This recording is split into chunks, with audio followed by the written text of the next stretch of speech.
আসসালামু আলাইকুম রহমতুল্লাহি ওবরকাতুহু। সম্মানিত দর্শক, আমেরিকা এবং ইরানের যে যুদ্ধ, অনেক সময় যুদ্ধ হলে ঢাকা তোলপাড় হয়ে যেত। হেফাজত মিছিল করত, চরমোনাইয়ের যারা লোকজন আছে মুগুর নিয়ে মিছিল করত, জামাত মিছিল করত, বায়তুল মোকাররমের উত্তর গেট মানে বিভিন্ন ইসলামী সংগঠনের তাদের যে স্লোগান মিছিল মিটিংয়ে ভরপুর থাকতো। কিন্তু এবার কি হলো? এবার সব কিছু নীরব এবং নিস্তব্ধ। এবার কেবলমাত্র জামাতের একটি খণ্ডিত মিছিল হয়েছে, খুব অল্প কয়েকজন লোক, এবং সেই মিছিল থেকে অদ্ভুত সব, যাকে বলা হয়, স্লোগান দেওয়া হয়েছে। তো যে স্লোগান দেওয়া হয়েছে সেটা নিয়ে মূলত আজকের এই আলোচনা করব, এবং এই স্লোগানের যে মনস্তাত্ত্বিক দিকগুলো রয়েছে, ইতিবাচক নেতিবাচক, সামনের পিছনের যা কিছু আছে সেগুলো নিয়ে আলোচনা করব। আশা করি আপনাদের ভালো লাগবে। প্রথমত হলো যে নর্মালি ইসলামী কোনো রাষ্ট্রে যখন কোনো আক্রমণ হয়, বিশেষ করে আমেরিকা বা ইসরায়েল, তখন বাংলাদেশ ক্ষোভে ফুঁসতে থাকে, প্রচণ্ডভাবে ক্ষোভে ফুঁসতে থাকে। কিন্তু এইবার হয়নি। এবার হয়নি, কেন হয়নি? এবারে যারা ইসলামিস্ট রাজনৈতিক দলগুলো রয়েছে, তারা কি ইসরায়েলকে ভয় পাচ্ছে? তারা কি আমেরিকার দালাল হয়ে গেছে? নাকি তারা নরেন্দ্র মোদীর অনুচর হয়ে গেছে? আপনারা জানেন যে ইসরায়েলের সাথে নরেন্দ্র মোদীর একটা নিদারুণ, যাতে বলা হয়, সম্পর্ক আছে, এবং এখানে ভারত ডুয়েল খেলছে।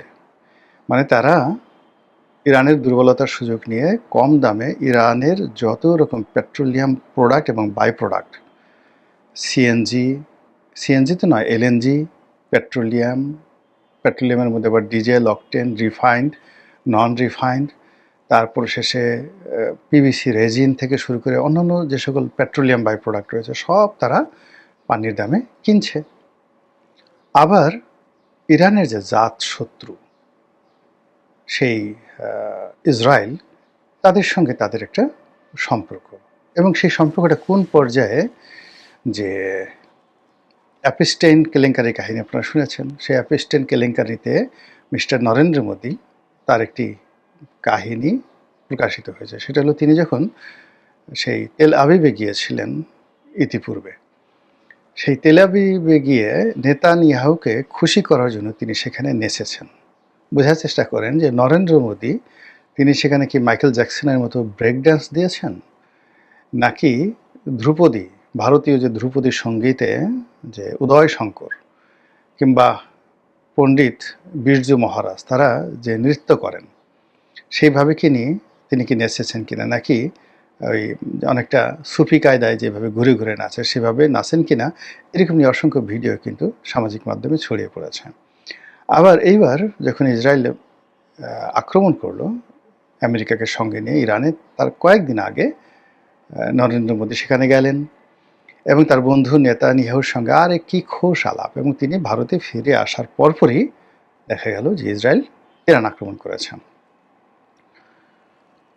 এবং এখানে আরেকটি খবর হলো যে ইসরায়েল তার যে সামরিক সরঞ্জামাদি, ড্রোন থেকে শুরু করে অন্য যে সকল কৌশলগত অস্ত্র, চিপস, তা প্রায় সবই এখন ভারতে উৎপন্ন করছে। এবং তাদের যে প্রধানতম বন্দর হাইফা বন্দর, এই বন্দরটি এখন ভারতের আদানি গ্রুপ তারা পরিচালনা করে, নরেন্দ্র মোদীর রাইট হ্যান্ড। তো কাজেই ভারত থেকে সামরিক সরঞ্জামাদি তৈরি করে নিজেদের জাহাজে করে নিরাপদে তারা হাইফা বন্দরে পৌঁছে দিবে, এবং সেই ভারতীয় অস্ত্র দিয়ে আবার ইসরায়েল সরাসরি আক্রমণ করবে। এই গেল এক। আবার অন্যদিকে ইরানের ভিতরে রাস্তাঘাট, বন্দর নির্মাণ থেকে শুরু করে বিশাল বিনিয়োগ রয়েছে ভারতের। তো এখানে আসলে ভারতের যে চাণক্য নীতি, এটা আমরা বুঝতে পারি না। বাংলাদেশেও ঠিক একই অবস্থা। এখন বলা হয়ে থাকে যে বাংলাদেশে সব কিছুই ভারত এবং আমেরিকার নিয়ন্ত্রণে চলছে, সরকারি দল, বিরোধী দল, এমনকি সামনে যে রাষ্ট্রপতি হবেন তাও ভারতের গ্রিন সিগন্যাল লাগবে। তারপর এখন যে রাষ্ট্রপতি আছেন তাকে সরাতেও ভারতের গ্রিন সিগন্যাল লাগবে। আর এখন যে ভারতের যে গ্রিন সিগন্যাল, সেই গ্রিন সিগন্যালের উপর ভিত্তি করেই বর্তমান রাষ্ট্রপতি শাহাবুদ্দিন চুপ্পু এখানে আছেন। কাজেই আমাদের দেশের যে সকল মোল্লারা আছেন, মাওলানারা আছেন, যারা কথায় কথায় জিহাদ করেন, কথায় কথায় আকাশ থেকে আবাবিল পাখি ধরে নিয়ে আসেন, কথায় কথায় মানুষকে অভিশাপ দেন, এবং এরা এতটা শক্তিশালী যে বাংলাদেশে বসে ফু দিয়ে তারা মক্কা শরীফের মোমবাতি নিভিয়ে দেওয়ার ক্ষমতা রাখেন। কিন্তু যে আমাদের রুমিন ফারহানা নামক একজন রাজনীতিবিদ আছেন, রায়বাগিনী, তার হাঁস মার্কাতে হাঁস মার্কার সঙ্গে এরা পারেন না। একেবারে রাম ধরা খান একটা রমণীর কাছে এবং রমণীর হাঁস মার্কার কাছে তারা নাস্তা নাবুদ হয়ে যান। কিন্তু তারা এত শক্তিশালী, তারা যে কোনো সময় পৃথিবীর যে কোনো শক্তিশালী পরমাণু বোমা তারা ফিনিশ করে ফেলতে পারেন।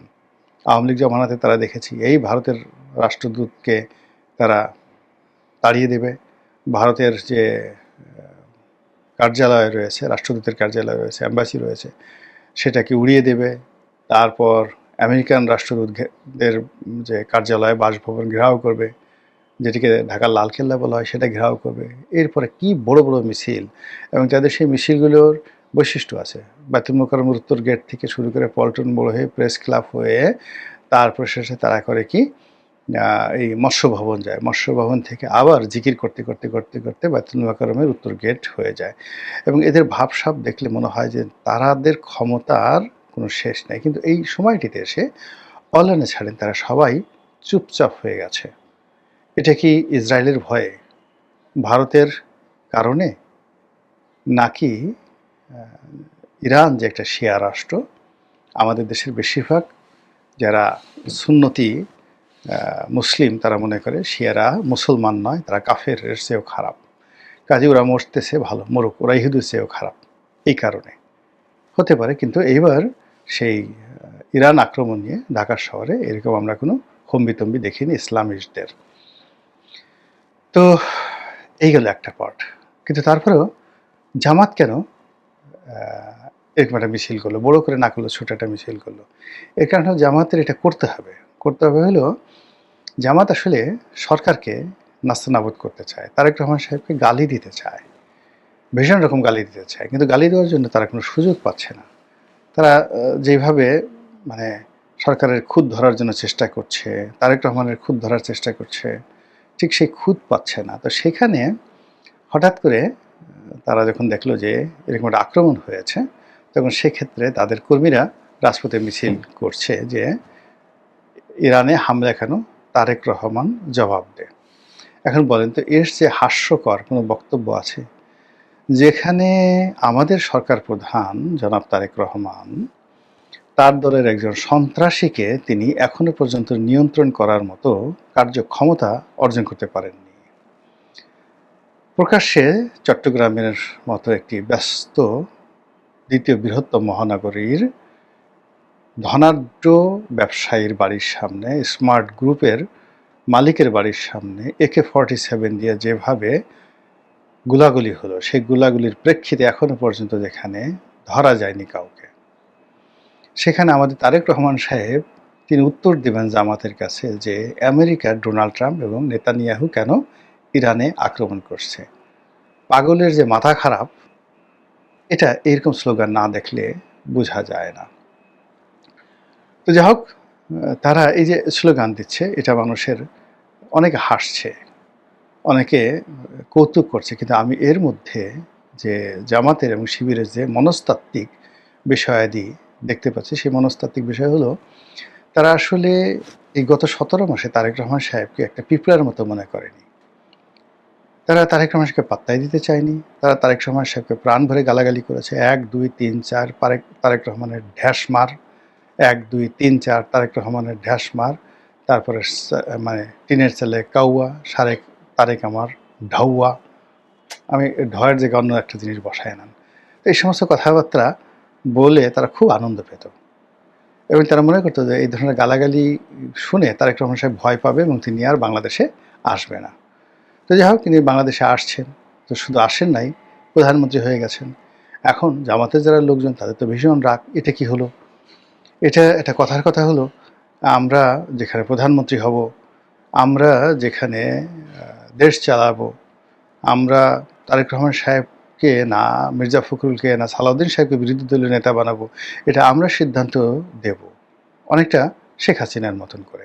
রওশন এরশাদ হবে না জিএম কাদের হবে নাকি এরশাদ সাহেব হবে, এটা সিদ্ধান্ত সবসময় শেখ হাসিনা দিতেন। তো এইভাবে জামাতের যারা লোকজন ডক্টর মোহাম্মদ ইউনূসের সাথে বসে, তারপরে সেই আলী রিয়াজ সাহেবের সাথে বসে তারা এরকম ঘুরু করতেন সারাক্ষণ, যে কি করে মানে একটি মানে শক্তিশালী নব্য ফ্যাসিবাদ চালু করা যায়, নব্য মবতন্ত্র চালু করা যায়, যে মবের ভয়ে তারেক রহমান সাহেব বাংলাদেশে পাড়া দিতে সাহস পাবে না।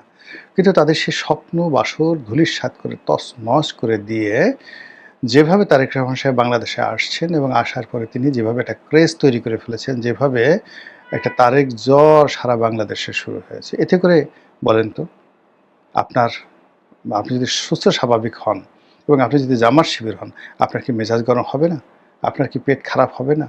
আপনার কি দুঃস্বপ্ন হবে না? আর এই অবস্থায় মানুষ কি করতে চায়? কিছু যদি করতে না পারে, ধরেন আপনার একজন প্রতিপক্ষ অত্যন্ত শক্তিশালী, ধরুন আপনি মুরগি নিয়ে ৩-৪টা মুরগির ডিম নিয়ে বসে আছেন বা মুরগির বাচ্চা নিয়ে বসে আছেন, খুব আদর করে বসে আছেন, বা আপনার বিড়ালের একটা বাচ্চা হয়েছে সেটা নিয়ে খেলছেন, নবজাতক বিড়ালের বাচ্চা আপনার সাথে মিউ মিউ করছে, ভীষণ রকম আপনি আনন্দ উপভোগ করছেন। হঠাৎ করে আকাশ থেকে একটা বাজ পাখি, আমাকে যেটাই বলি চিল, বা যেটার ভালো নাম হলো ঈগল, তো জানেন ঈগল তো খুব শিকারী, সে একেবারে আকাশ থেকে এসে ছো মেরে আপনাকে বেকুব বানিয়ে সেই যাকে বলা হয় আপনার সেই বিড়ালের বাচ্চা মুরগির বাচ্চা শুধু নিলই না, সে করল কি সেই মুরগির বাচ্চা নেওয়ার সঙ্গে সঙ্গে তার ধারালো নখের সঙ্গে আপনার লুঙ্গিতে টান পড়ল। এখন লুঙ্গিতে টান পড়ার পরে আপনার লুঙ্গি খুলে গেল, আপনার শরীরে কম্পন তৈরি হলো, আপনার মাথা খারাপ হয়ে গেল, তো চিল উড়ে গেল, সে আপনার লুঙ্গিটাও নিয়ে গেল সঙ্গে সঙ্গে। আপনি ওই অবস্থায় রাস্তায় দাঁড়িয়ে থেকে আপনার মনের মধ্যে কী একটা প্রতিক্রিয়া হবে। আপনি যদি জঙ্গলে থাকেন এক ধরনের প্রতিক্রিয়া হবে, আপনি যদি ফসলের মাঠে থাকেন এক ধরনের প্রতিক্রিয়া হবে, নির্জন জায়গায় থাকেন আরেক ধরনের প্রতিক্রিয়া হবে। ছোট আপনি যদি নানার বয়সী হন, ছোট বাচ্চা পোলাপা যদি আপনাকে চারিদিক থেকে ঘিরে ধরে থাকে, ওর মধ্যে যদি আপনার লুঙ্গি খুলে যায় আপনার কী অবস্থা হবে। আশেপাশে যদি আপনি যুবক হন, যদি রমণীরা বসে থাকে, ভাবিরা বসে থাকে, তখন আপনার কী অবস্থা হবে।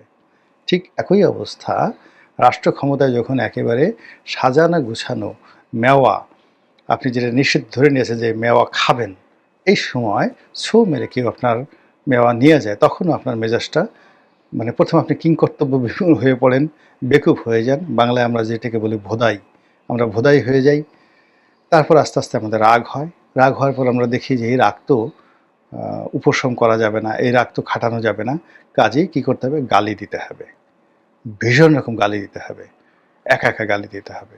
তো এরকম আমাদের যে একটা মনস্তাত্ত্বিক অবস্থা থাকে, তো সেই মনস্তাত্ত্বিক অবস্থার কারণেই বাংলাদেশে যারা যারা তারেক রহমান সাহেবকে গালি দিতে চাচ্ছেন, এই ইরানের এই ঘটনাকে কেন্দ্র করে তারা একটা সুযোগ পেয়েছেন। এই সুযোগে তারেক রহমান সাহেবকে কয়েকটা গালি দেওয়া যাক। আর গালি দিতে গিয়ে সেই তুই-তুকারি করা, এটা বাঙালির একটা স্বভাব। বাঙালি তো আসলে এখনও ভদ্রতা শিখতে পারেনি, তুমি বা আপনি বা একটা সহজাত নয়। তারা সাধারণত আমাদের দেশে যে গালিগুলো, এই গালিগুলোর আপনি চ্যাট জিপিটি গিয়ে দেখেন, তারপর শেষে এই জেমিনিতে গিয়ে দেখেন, আপনি আমাদের যে কোনো একটা অসভ্য গালি, সেই গালির ইংরেজি অনুবাদ জিজ্ঞাসা করেন, তো প্রথমে জিজ্ঞাসা করবে তোমার কি মেজাজ গরম, তুমি এই ধরনের প্রশ্ন কেন করছো। যেহেতু তুমি প্রশ্ন করছো মানে এটা ঠিক না, তবু উত্তর দিচ্ছি, কম্পিউটার আপনাকে বলে দিচ্ছে।